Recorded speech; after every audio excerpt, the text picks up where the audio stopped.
Hello everyone and welcome back to the channel. Now, a while ago I produced my short series on the old modern Naval Battles card game, and in the wake of those I've had a couple of requests to elaborate a bit more on the campaign system and the ability to essentially play through a hypothetical war. Now, this game, for all its simplicity, is really admirably suited for that sort of thing, and the designers included a large number of theatres of war which could be fought over. So what I'm going to do is set up one particular one of these. I've chosen the Indian Ocean in this case, and I will show you how to set up the beginning of a campaign game, how you choose your ships, how you get the thing rolling, how long a campaign lasts, and so on and so forth. And I'm going to play through a demonstration of the first mission of a campaign game, just so that you can see the system in play and get a sense for how the admin and the bookkeeping works.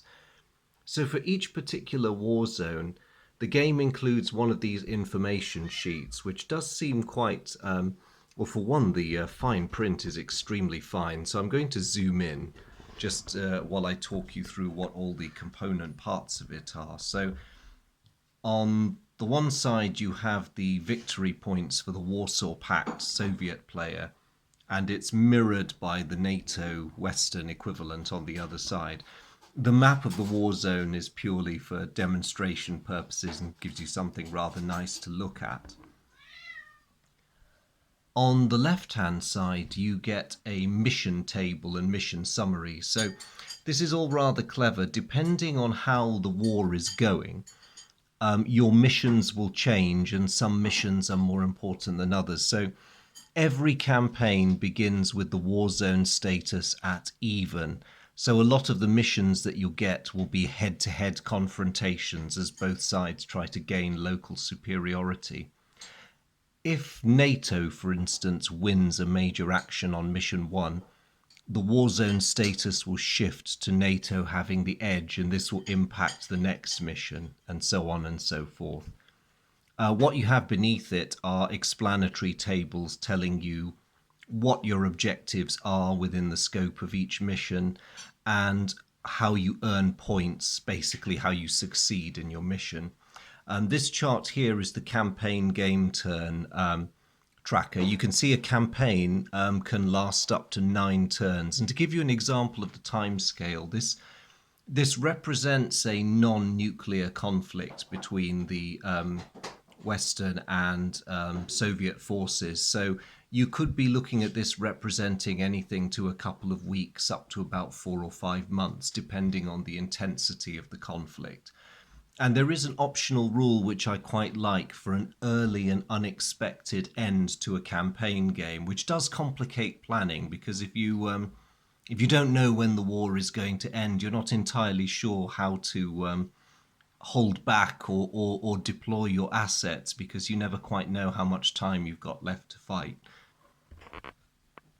Over on this side of the campaign data card, you have the integrated sequence of play. Now, if your eyes are as bad as mine, you really have to squint, because this must be font size 6 or 7. They've crammed a lot of information onto that.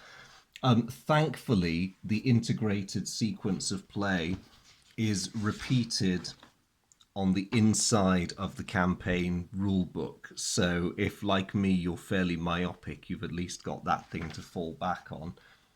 And then, of course, you've got this area where you keep track of how long individual battles last. As with the campaign game turns, battles can be of variable length. Normally 4 turns, but they can be as short as 3 or as long as 6 turns. Another wrinkle of the campaigns is the special circumstances, the unexpected. You may find that bad weather impedes your operations. A battle may be fought at longer range than anticipated. You may be rushed into a new battle zone within your theatre with minimal preparation time. All these things may occur and may hobble both players. And down here, we just have a reminder of card costs, because At the start of a campaign, you have a certain amount of purchasing points in order to purchase the ships you intend to use in the campaign. But you can also, over the course of the campaign, you can purchase particular action cards to suit your strategy. Now, some people are very good at, building a very sound battle plan and then spending accordingly. But purchasing cards is not cheap, depending on the cards you go for. And the thing you have to bear in mind as a player is that if you buy action cards, it costs you in your ability to buy ships at the outset. So, to zoom out, let's say we have decided to fight the Indian Ocean war zone. Each player will have one of these record sheets. And I don't know if you can see at the start there, but it gives you the at-start buying points for your cards. So NATO has 60 in this theatre and the Warsaw Pact has 70.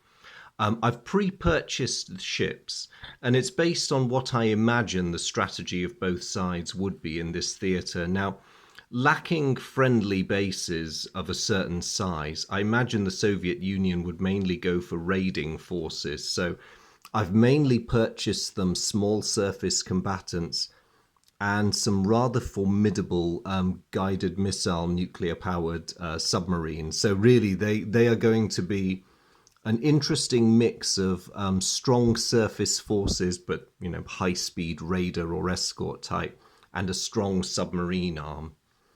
NATO is a bit more interested in surface dominance. So while they have brought one overworked hunter-killer with them, they're mainly relying on the strength of the USS Kennedy, the fleet aircraft carrier, and a rather mixed bag of Allied forces to try and secure the Indian Ocean. So we've done that. Now, victory in this game can be tricky. Naturally, you earn points for sinking enemy vessels and achieving mission objectives, but you can also bank points which will contribute to your ultimate mission victory.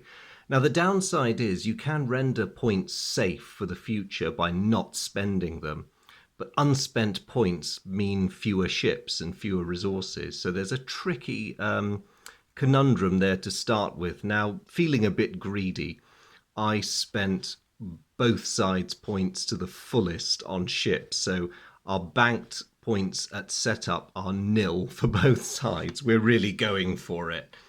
And of course, as the missions are fought, any scores will be recorded until the end of the campaign, where you'll get your totals after applying a bonus. So both sides have chosen their ships. Now, the first thing that happens is to determine a mission.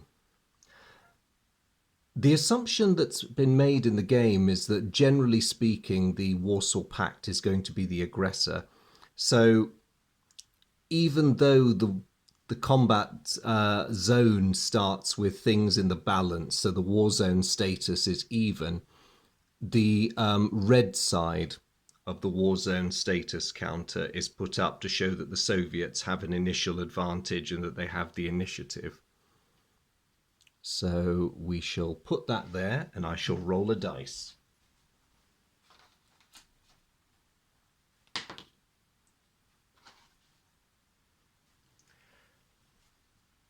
So the Soviets rolled a 3 on the mission table, meaning that what we've got is a military escort mission versus a raid. The way these have been arranged is that the NATO mission is always given at the top, and the Soviet mission is given at the bottom. So NATO has to escort a convoy somewhere, which is not going to be fun for them.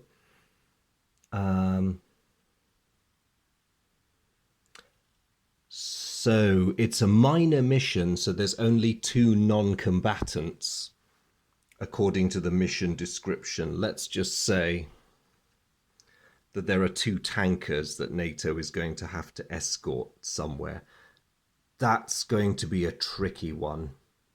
I drew these randomly, and you'll notice that one is stronger than the other. It's probably a larger ship. It has 5 hull points versus 3, but that's going to mean that these fellows are really quite easy to sink, unfortunately. So yeah, so we have 2 civilian non-combatants. And we are... Oh, actually, no, I lie. It said military escort. I should flip them over to their military non-combatant side. Doesn't change their statistics any, but it can make a difference.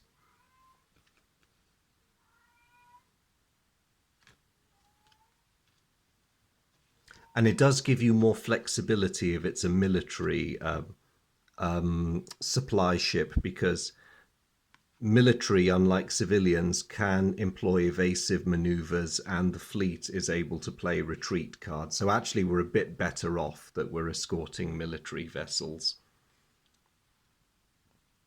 So the next thing that happens is both the NATO and the Soviets need to decide how much strength they're going to commit to the action.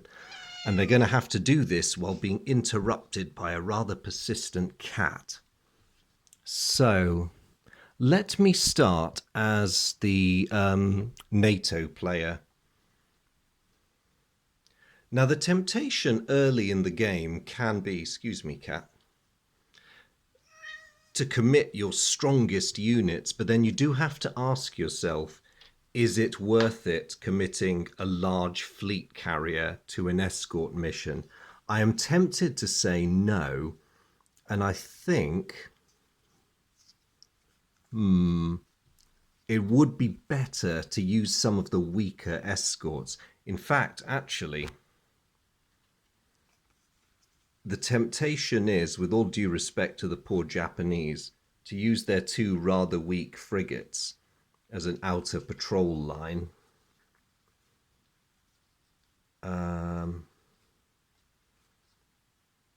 I wonder who else to deploy. I've got a good mix of destroyers, cruisers, and frigates to throw in. It's also very tempting to throw the US submarine in, but then is a submarine the best thing to use in an escort role? It's possible with a nuclear boat. You can use them in those scenarios, but then is it a good idea? Oh dear.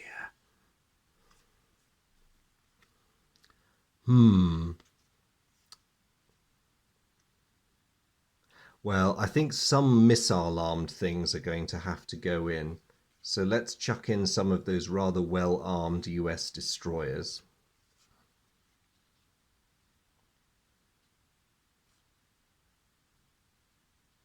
And maybe a frigate just to bulk them out. So NATO is going to keep its strongest assets in port and rely on a collection of small to medium surface units to look after its non-combatants. So I'm just going to put these ships to one side, and I will repeat the exercise with the Soviets.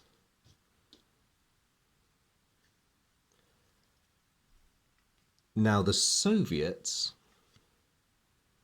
they can, and probably will, use their submarine strength to advantage here. Because while they have good surface raiding strength, there's a lot of toughness in their submarine force. So what they're going to do is they're going to form a wolf pack.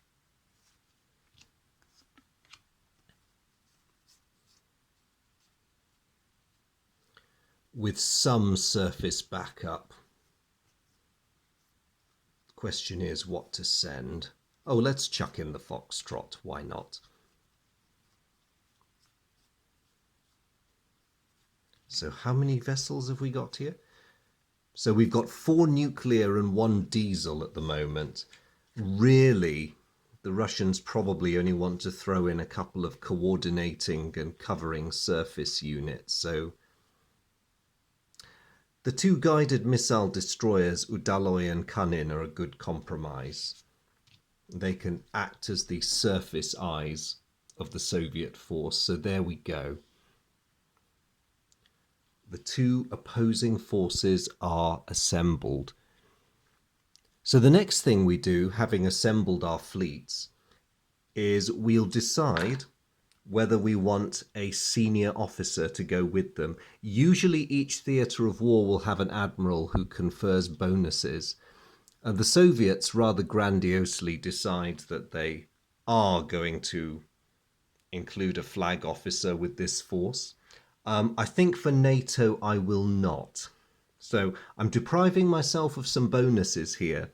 But of course, if the ship carrying the flag officer is sunk, then it's all over for him. They don't get a replacement. So it is risky. Having done that, we now check to see whether there are any special circumstances. Both players roll.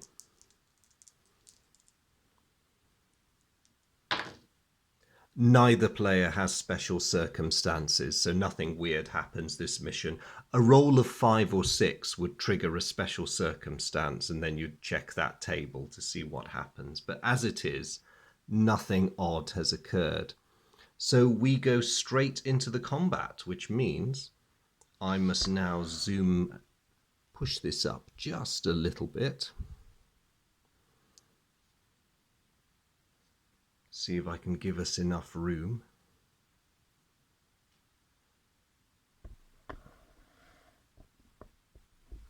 I'll set NATO up first.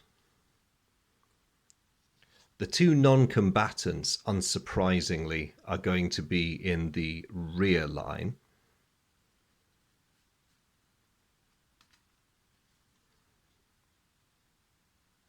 The inner screen is going to comprise, hang on, let me just move these up a little bit more.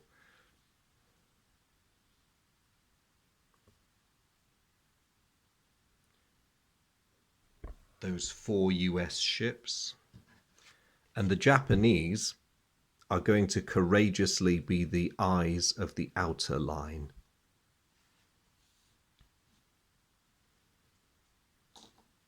Now, as for the Soviets, they're going to have the flagship, the Udaloy. Let me just move this along so we can accommodate the Soviets as well. The flagship Udaloy is going to go over there, flying the flag of whichever Soviet admiral is in charge of the thing. Now, they're going to have to end up being in the middle rather than the rear line because he has only one other destroyer, the Kanin, to be his outer line. And the Soviets are going to rely, for the most part, on their enormous preponderance in submarines. Because at the end of the day, in order to secure victory and points in this game, according to the mission briefing, they really just need to destroy the non-combatants. This is clearly something important, like a troop transport convoy. And so their surface ships only really need to get by for 4 turns. So I'm just going to shuffle the action deck. Now, neither side has brought along any fleet-based aircraft. I mean, really, the United States Navy is the only one who's got any. So by leaving the carrier behind, both sides are dependent on land-based airfields in the area. And I'll just divvy out the action cards, 7 each.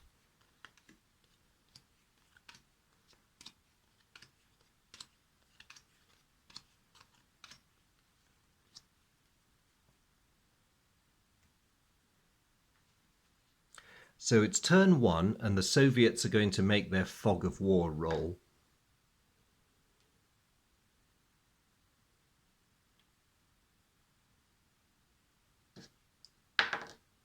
And they get a 1. That's a terrible start. It means they only get 1 action. They are going to start their assault early. And one of their Charlies is going to go active. and launch a missile at the weaker non-combatant.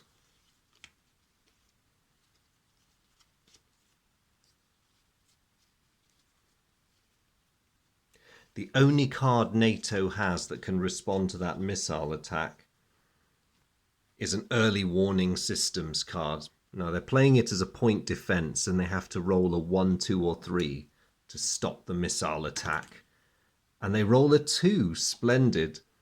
The early warning systems have stopped the attack. The Russians grumble, but not much they can do about it. So the battle turn marker flips to the NATO side, and it's NATO's turn. Oh yes, at the end of their turn, the Soviets will just draw a card to fill their hand out.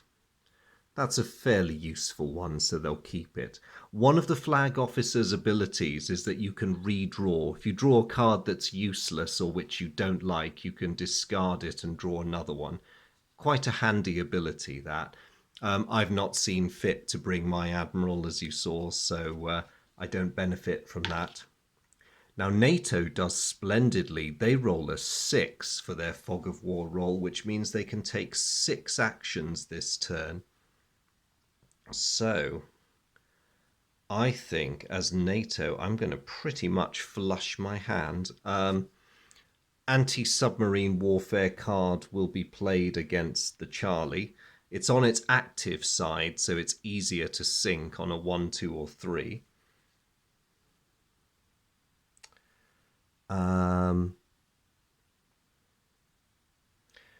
The W.H. Stanley down there is going to launch a missile at the Udaloy in an attempt to take out the Russian command and control. And while they're at it, the Sims will similarly target the Udaloy for a missile attack too. And although there's more actions I could take in theory, these cards are not playable by the remaining ships in my force, so I'm afraid my other actions go to waste. But let's see what happens. The first thing is the Charlie is under attack by an anti-sub unit. The Soviets have no cards that can counter that, so if I roll a 1, 2, or 3... Oh no! The wily captain of the Charlie manages to evade our ASW. Drat, he's still in play. However, what about the missile attacks on the Udaloy? Fortunately for the Soviets, they have electronic countermeasures, so they're going to use them to confuse the stronger missile attack, meaning the Udaloy is only hit by the weaker attack from the Sims. She's still damaged, and she's in some difficulty because that's half her hull points gone to that missile attack. It's not good. But she is still in the fight.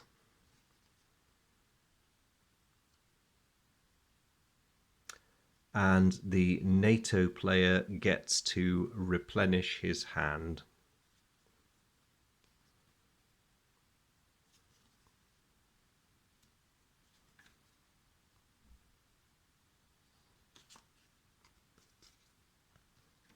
So we now get to turn 2. The Soviets, hoping for a better command... Oh no! They were hoping for a better command and control Fog of War roll. They've rolled a 1 again. They're having an extremely slow day.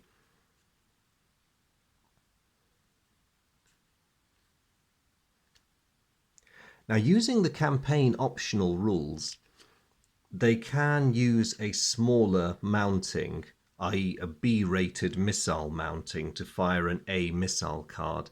But that might be putting their subs at undue risk, and their destroyers have sufficient. The question is, do they want to continue focusing their attacks on the merchant ships, or do they want to try taking out these units? It's a tough choice, but the real Soviet victory conditions are based around those non-combatants.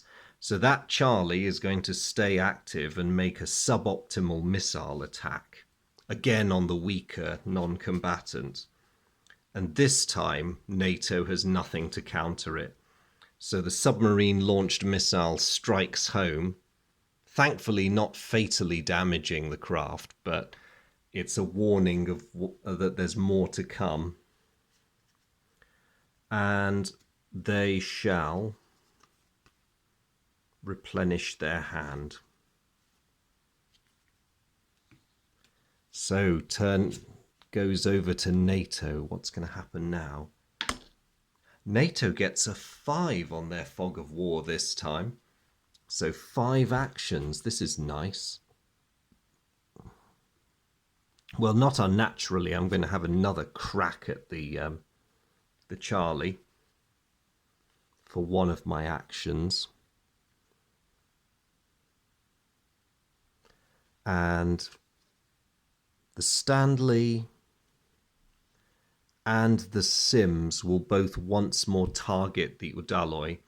It may seem overkill committing 4 damage points potentially to an already damaged warship, but the Soviets may have some countermeasures cards in their hand, and NATO wants to make sure of their kill. So NATO will do nothing else. Much to their relief, the Soviets do not have any appropriate cards.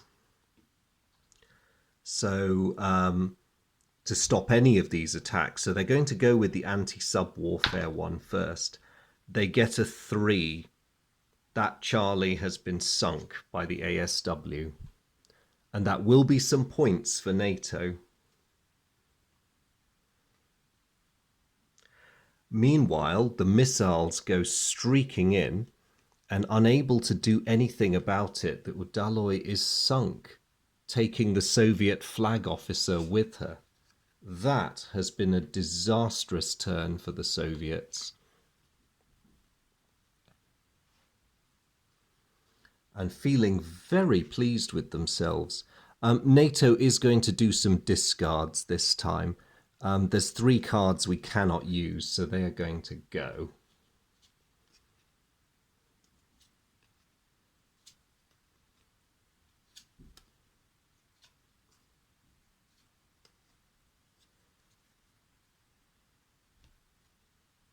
Now, on balance, the Russians probably should have retreated last turn, but the firing opportunities were perhaps a bit too good to pass up. Anyway, it's now turn 3. They've only got 2 more turns to make a dent in this NATO convoy, and so far they've only damaged one of the merchant ships. And that's come very expensively with the loss of a nuclear submarine and the loss of the destroyer that was serving as their squadron flagship. So they roll. This time they get 5 actions for the turn. Much better than their first 2 turns. They are going to go for broke, and they are going to spend 4 of those actions on a bomber strike, targeting 2 attacks on each of the non-combatants. Additionally to that, and just to make absolutely sure of their victims, and also to exact some measure of revenge, the Kanin is going to throw a missile attack at the Sims. So what can NATO do about this?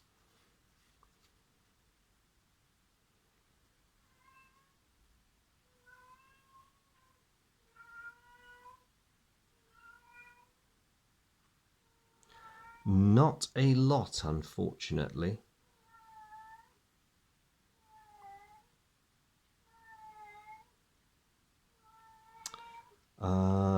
Although it might be possible for us to do what the Soviets failed to do. Oh no, we can't actually play that.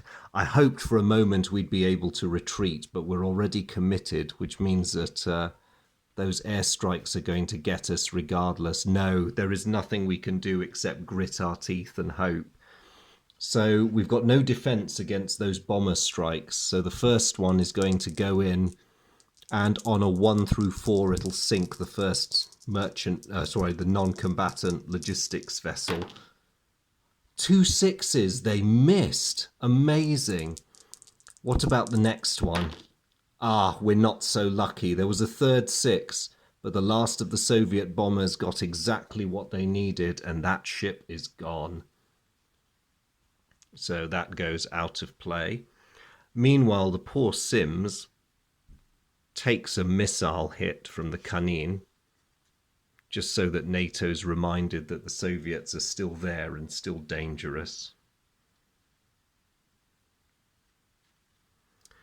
And before they top up their hand, the Soviets are just going to discard that card. They don't need it. NATO has no submarines in this battle, so there's no point them hanging on to it.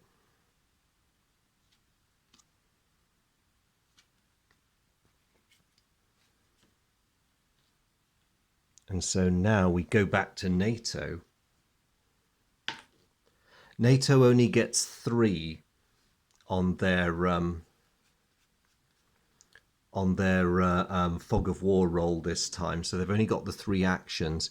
However, they are thinking that they will play the retreat card. The mission rules allow them to play this card once over the course of the mission, so they're going to do it now. No attacks by or against this player, remove any 3 damage cards. So they're basically falling back for a breather, because although they've had the better of this exchange, they've lost one of the valuable merchant ships. Sorry, I should say logistics transports, because those are military non-combatants. So they're retreating, so they can effectively take no other actions this turn. But they will do some discarding because there's 2 cards they can't use in the context of this mission. And the timing has been perfect because that lasts until the beginning of NATO's next turn, which means the Soviets are powerless to do anything. They have not been able to... they can't land another blow because nothing can get around the retreat card, so they just... they could stock up on defences just in case NATO tries anything on the final turn, which I expect they would. So the Soviets are going to discard everything except defensive cards. Actually, a better idea would be they'll just retreat themselves, preventing NATO from attacking them on the next turn. So it comes to NATO's turn, the final turn of the game, and they find that the enemy forces have withdrawn. So that is the end of the battle. Typical modern naval battles, very quick, fairly decisive, or, well, in this case, a bit mixed, really. So that was quite an incredible victory for... I'll say for NATO, because I wasn't actually expecting them to succeed at the outset of the game. And now we get to tally up the points. So I'll begin with the Soviets, moving in on their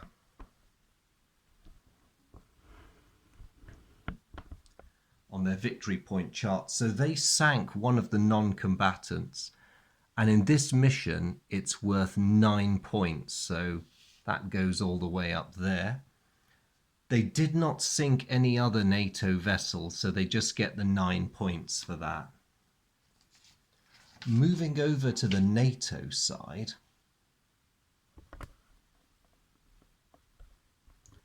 NATO scores 9 points for the transport which survived. They also score points for the sinking of the Charlie-class submarine and the guided missile destroyer. And that totals 11 points. So actually, they have a total of 20 points. I'd say that's a pretty clear NATO victory. So both sides gather up their surviving ships and return them to their fleet piles. Ships which are destroyed in a campaign are out of play permanently. If you have ships left in your reinforcement piles, you can purchase reinforcements out of those but a sunk ship remains out of play for good. The non-combatants come from a generic pool of these things and are simply returned to where they came from. Oh dear, cat's made a bit of a mess there. So I will just put those back. So that was the first turn of the campaign done.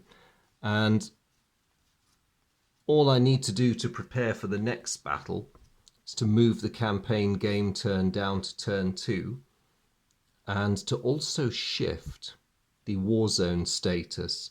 Because it was a clear NATO victory, NATO now has an edge. Let's assume, because when you get to the end of the mission, you can purchase reinforcements and new ships and begin planning your missions. But let's assume that nobody buys any reinforcements. So the Soviets will simply bank their 9 points. And NATO will bank their 20 points. So as you can see, I have written them in there. Now what that means is that those points now cannot be touched. Let's say in the second mission, the Soviets suffer an utter catastrophe and lose several ships and are desperate to buy reinforcements. They can no longer use those 9 points because they'd made the decision not to purchase ships at the time. And of course, once you bank those points, as indeed at the end of each mission, the campaign game victory point tracks are reset back to 0 in anticipation of the next round of fighting. And after that, it's simply a matter of rolling again on the mission table to see what your next mission is and repeating the procedure that I've just shown you until the campaign comes to an end, one way or another, either through coming to a natural end or a sudden cut-off, or one side being reduced to such utter helplessness through losses that you simply cannot continue. I mean, the Soviets have suffered quite badly, and the loss of a flag officer is a major thing. If you were playing a cooperative campaign game with up to 3 players aside, each pair of you fighting over different war zones, you could ask very nicely if one of your neighbours could lend you some ships or even a replacement flag officer, but unless they're extremely generous or doing very well in their theatre, they're unlikely to be able to oblige your request.